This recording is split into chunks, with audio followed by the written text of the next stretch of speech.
নমস্কার। ধনতেরাসের দিন অথবা দীপাবলির দিন একটি গাছের কথা বলবো, আপনারা বাড়িতে রাখবেন। এটাকে আপনারা অনলাইনে আনাতে পারেন। এই গাছটার নাম হচ্ছে মানি ট্রি। ছোটো ছোটো পাতা হয়, জেড প্লান্ট অথবা ক্রেসোলা অবাটা বলা হয়। এইটাকে ঘরের ভেতরে রাখা যায় না, ব্যালকনিতে রাখতে পারেন, ছাদে রাখতে পারেন বা খোলামেলা জায়গায় রাখতে পারেন। এই গাছটি যখন আপনি বাড়িতে রাখবেন, আপনি বিশ্বাস করে রাখুন যে কুবেরজির মতন ধন সম্পদের ঐশ্বর্যের মালিক হয়ে যাবেন। প্ল্যান্টটিকে রাখার সময় কুবেরজির এই মন্ত্রটিকে 108 বার অবশ্যই পাঠ করবেন। মন্ত্রটা হচ্ছে ওম হ্রিং শ্রিং ক্রিং শ্রিং কুবেরায় অষ্টলক্ষ্মী মম গ্রহে ধন পুরায় পুরায় ধনং পুরায় পুরায় নমঃ। এই মন্ত্রটাকে 108 বার বলে নেবেন। অথবা কুবেরজি আরেকটা মন্ত্র হচ্ছে, সেটাও বলে দিচ্ছি, সেটাও করতে পারেন বা এটা করতে পারেন। মন্ত্রটা হচ্ছে ওম ধনং ধনবন্তরায় নমঃ।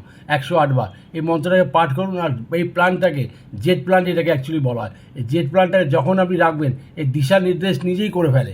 আপনি এক জায়গায় রাখলেন, 2-4 দিন দেখলেন কেরম আপনার হচ্ছে, তারপর ওর থেকে একটু সরিয়ে দেবেন। মানে পূর্ব দিকে যদি রাখেন, আপনার ধন সম্পত্তি ঐশ্বর্য বৃদ্ধি ভীষণ হবে।